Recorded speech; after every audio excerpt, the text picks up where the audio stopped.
Gracias. Buenas noches, ¿cómo están? Yo estoy bien. No sé, pero se mueve el piso acá abajo. No sé qué pasa. Tiembla el piso de abajo. ¿Cómo están? Hoy, mientras oraba al Señor, a ver qué quería que hablara, de qué quería hablar. Siempre el Señor me va hablando a través de una persona, de la otra, a veces de gente de la congregación, a veces de gente en mi trabajo. Y me decía el Señor, me llevó a pensar en la vida. Me llevó a pensar en la vida y me dijeron por ahí una frase y fui hilvanando todas las cosas, ¿no? ¿Qué es la vida para ustedes?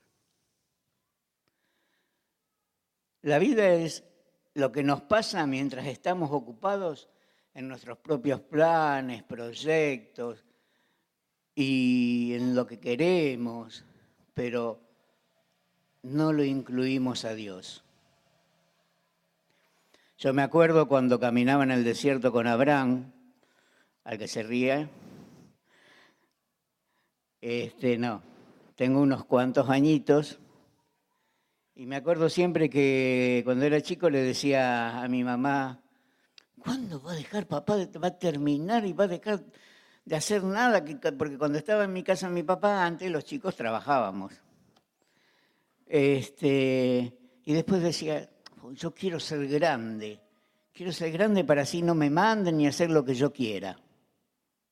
Les puedo asegurar, hace unos días cumplí 40 años y les puedo asegurar que me acuerdo, pero como tanto tiempo pasó, cumplí 68 años hace unos días. Y en serio, le decía el otro día a un hermano, hace un tiempo pude recuperar lo que era la casa paterna mía, estamos viviendo con mi esposa en ese lugar ahora, y estuve haciendo algunas reformas. Por afuera prácticamente está igual, por dentro la reformé. Y al tirar una pared, al hacer ciertas cosas, me venía a la mente cuando lo hice eso con mi papá. Y decía, ¿tanto tiempo pasó? ¿Cuándo se fue el tiempo? Se va y no nos damos cuenta, estamos ocupados en nuestras cosas. Ahora, cuando ese tiempo pasa, pero estamos con el Señor y todas las cosas está involucrado Él, es diferente. Por eso a mí me gustaría que cuando llegue la muerte, para mí, quiero que me encuentre vivo. ¿Y qué quiero decir con que me encuentre vivo? Que no me encuentre en mis cosas nada más alejado del Señor. Porque si estoy en las cosas, cuando el Señor me llame a su presencia, pero estoy en sus cosas, voy a estar vivo. Porque si no, las personas andan, pero andan como esa película, Los muertos vivos. Caminan, pero no tienen vida. En cambio, nosotros tenemos vida y tenemos vida eterna.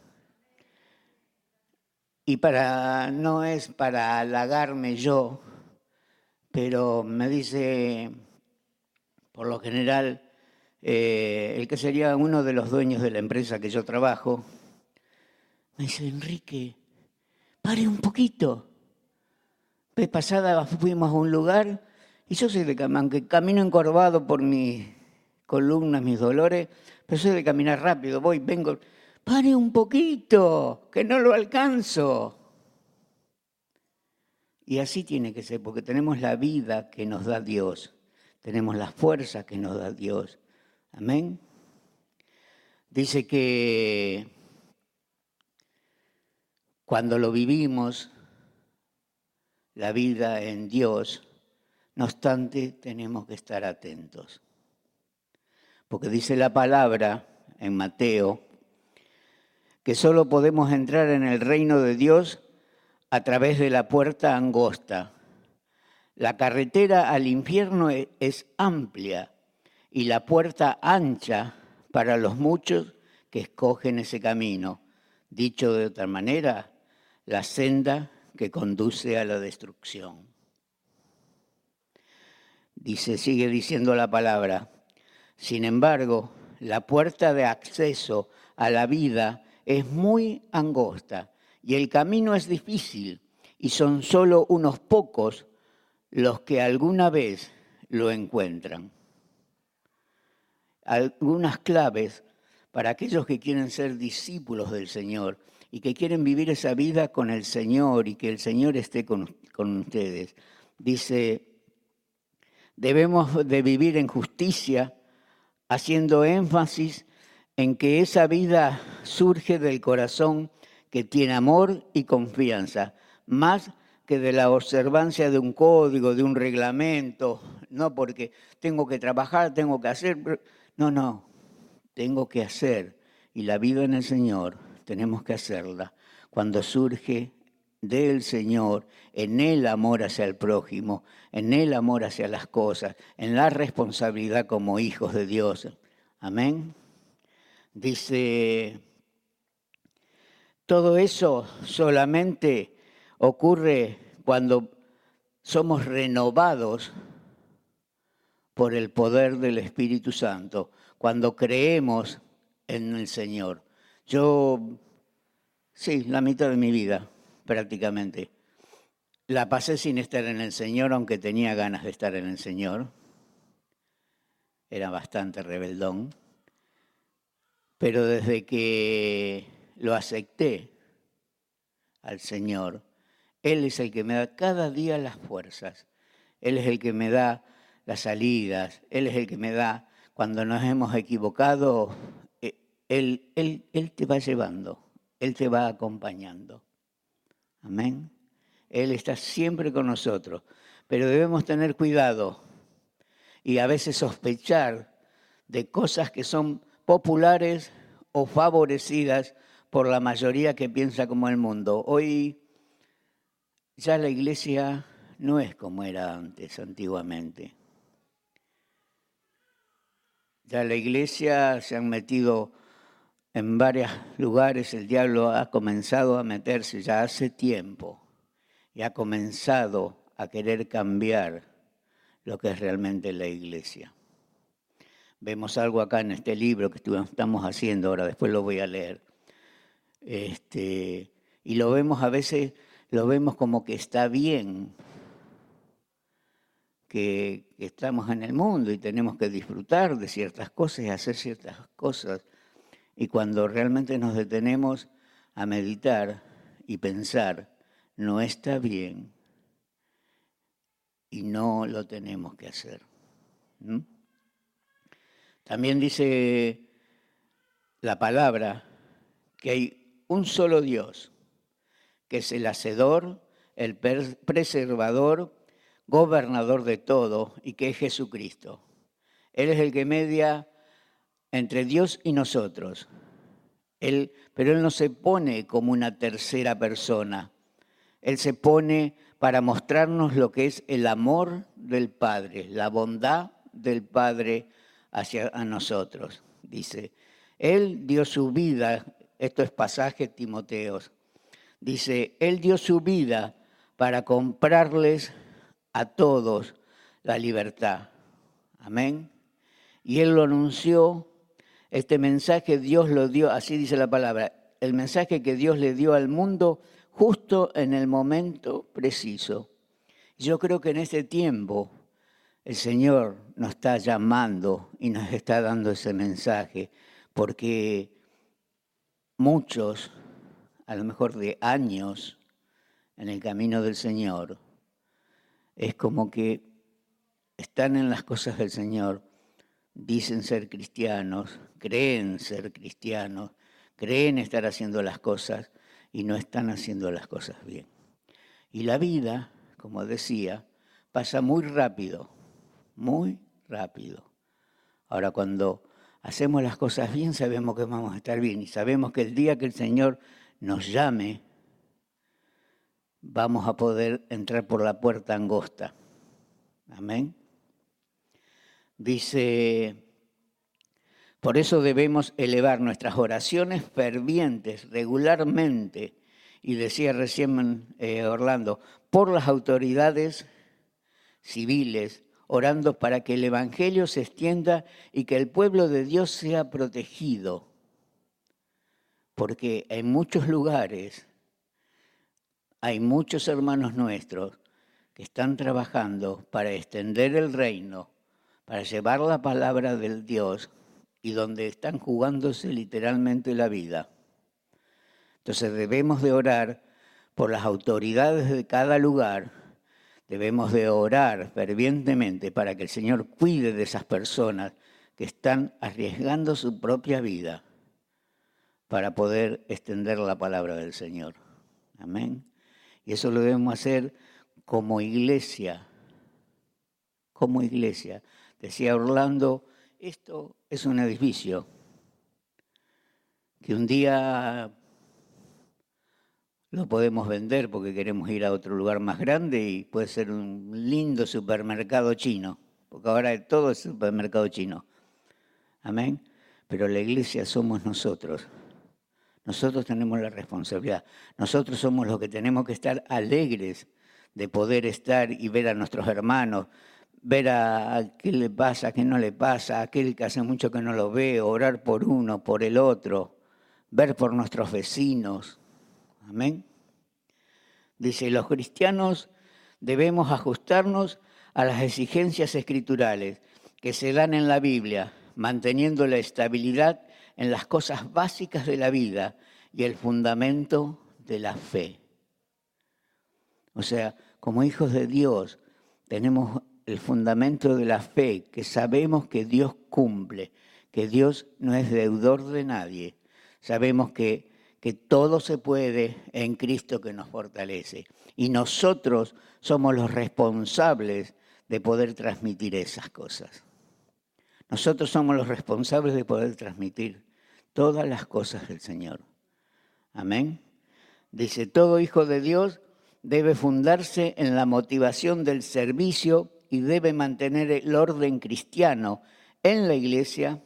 El pueblo de Dios debe orar constantemente por aquellos que tienen autoridad y responsabilidad sobre la iglesia y también en la sociedad. O sea, que debemos de ser ejemplo, porque el de mantener el orden, el de cuidar, nosotros estos días se ha estado hablando, se ha estado predicando, no solo debemos ser cristianos y hacer las cosas bien aquí adentro, en todo lugar, en la calle, en el almacén, en el trabajo, en todo lugar tenemos que marcar la diferencia. Somos los que tenemos que demostrar que sí se puede. No es una campaña política, pero sí se puede. Con Cristo se puede, con Dios se puede. Amén. Amén. Les decía, para ir terminando, que esta semana, el día lunes,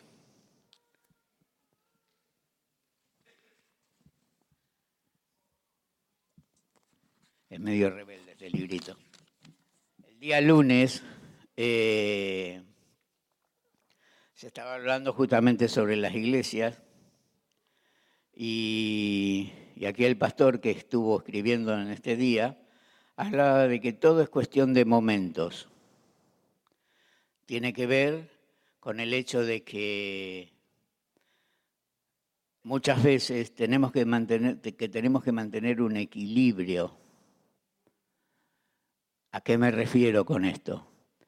Mantener un equilibrio en que conozco de Dios hace poco o hace mucho y entonces o estoy continuamente orando, que tenemos que estar orando, o me parece que está todo bien y que Dios va a obrar si estoy acá nada más que en la iglesia. o si voy al grupo, voy a tal cosa y no me involucro en las demás. Yo, como decía, tengo algunos añitos, tengo siempre historias. En mis principios en el camino del Señor, yo me involucré, nunca más me aparté, pero durante algunos años, no muchos, gracias a Dios, yo pensaba que era el servicio nada más.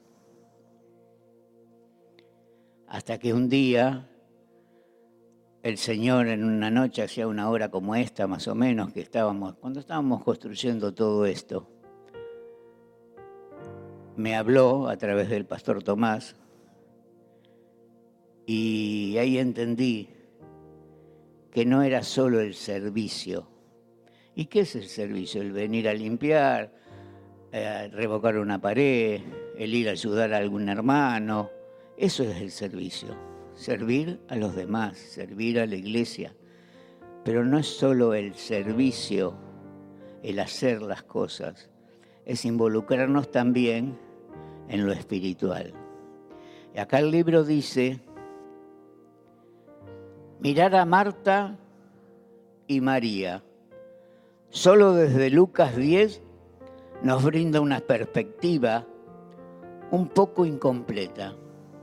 La historia de estas hermanas quizás no sea sobre cualidades o niveles de calificación, sino sobre momentos. Marta y María representan dos tipos de creyentes que tienen enfoques y tendencias algo diferentes, aunque forman parte de la misma familia. Las Martas del servicio y las Marías del altar.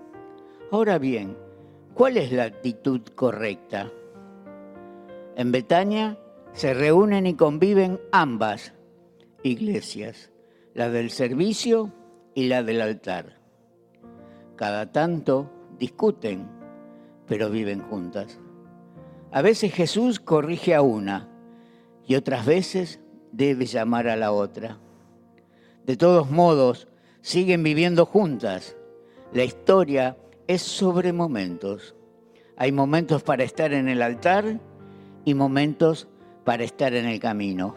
Hay momentos para estar en el monte con Jesús y momentos para caminar hasta la cruz con Él. Momentos. Eso significa de que tenemos que ser equilibrados, que tenemos que tener nuestro altar, que tenemos que orar, tenemos que prepararnos y también tenemos que servir. Dice, a veces estas iglesias discuten y una de ellas afirma que todo el asunto es pasar la vida a los pies de Jesús en el altar. Si no hay altar, no hay comunión. Y sin comunión no hay transformación. Esto sin duda es una gran verdad. Del otro lado de la casa le gritan a los del altar que se muevan un poco más hacia el prójimo y activen el servicio de las calles, las acciones hacia el necesitado y la atención de la casa donde Jesús está sentado. Y también es verdad, hay que hacerlo. Jesús, por su parte, levantó un altar a los pies de una tumba. Luego de servir a Lázaro en medio de la calle, hizo que la gente que lo rodeaba alabara a Dios. Hay momentos diferentes por los que debemos estar atentos, pues nuestras tendencias personales pueden jugarnos una mala pasada y corrernos de la única respuesta correcta. Tiene que ver con lo que decía hace un momento, que decía que así que debemos de tener cuidado y sospechar de las cosas que son populares o favorecidas por la mayoría. Sigue diciendo el autor acá del libro, en los últimos años ha tomado fuerza el pensamiento de que no se necesita el altar que levantamos como cuerpo cada vez que estamos juntos, que es lo mismo hacerlo solo. O sea, el altar que levantamos juntos esta noche aquí, No hace falta, según estos. Dice, esta afirmación falsa ha apartado a muchos cristianos y enfriado su fe. No hay fe sólida y permanente en el tiempo sin práctica y vivencia de cuerpo. O sea, que debemos de hacerlo.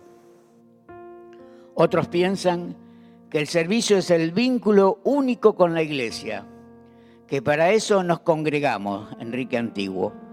Estas personas sufren los tiempos de adoración como si no tuvieran demasiado sentido. Esta es la otra cara del mismo error. Estar atentos, debemos de estar atentos, porque podemos caer. Presta atención a aquello que está haciendo Jesús y síguelo. Te va a ir bien. No dejes el altar y dale toda tu atención. Pero también, cuando se pone de pie y camina hacia la gente, ve con él. En ambos sitios, algo extraordinario ocurrirá. Amén. Porque muchas veces pensamos que los milagros están solamente si estoy arrodillado en el altar con el Señor. Pero los milagros también ocurren cuando ando en la calle hablando. No voy a decir quién es, no se asuste. Después lo va a tener que decir la persona, espero que así lo diga un día. Ayer oí un testimonio y hoy vi a la persona y le pregunté y fue así. Una persona que venía caminando por la calle y de repente cruza a alguien corriendo para arrebatarla, para robarlo. Y a esta persona le salió, la sangre de Cristo tiene poder. Y el malviviente se quedó paralizado. Ocurrió acá en Padua, cerquita, con una persona de la iglesia. Y esta persona lo miró y siguió caminando. Y después se dio vuelta y él estaba petrificado. O sea que los milagros de Jesús, de Dios, ocurren. Amén. Y ya que estoy, los motivos de oración que nos daba este día, dice que nuestro compromiso con el altar sea firme. Que nos comprometemos ante ti por el desarrollo y el cuidado de corazones de servicio, para cuidarnos ante aquellos que tienen ese don para el servicio, porque Dios nos ha dado a todos talentos y dones. Y también hay muchos talentos y dones que van a la tumba sin haber sido usados. Pero cuando estés delante del Señor te va a preguntar, ¿qué hiciste con los talentos y los dones que te di? Y declaramos hoy el regreso de los apartados de la iglesia y del altar, especialmente hijos y cónyuges, y decretamos en fe que en poco tiempo los escucharemos adorar a Jesucristo. Amén. La gloria sea para Dios.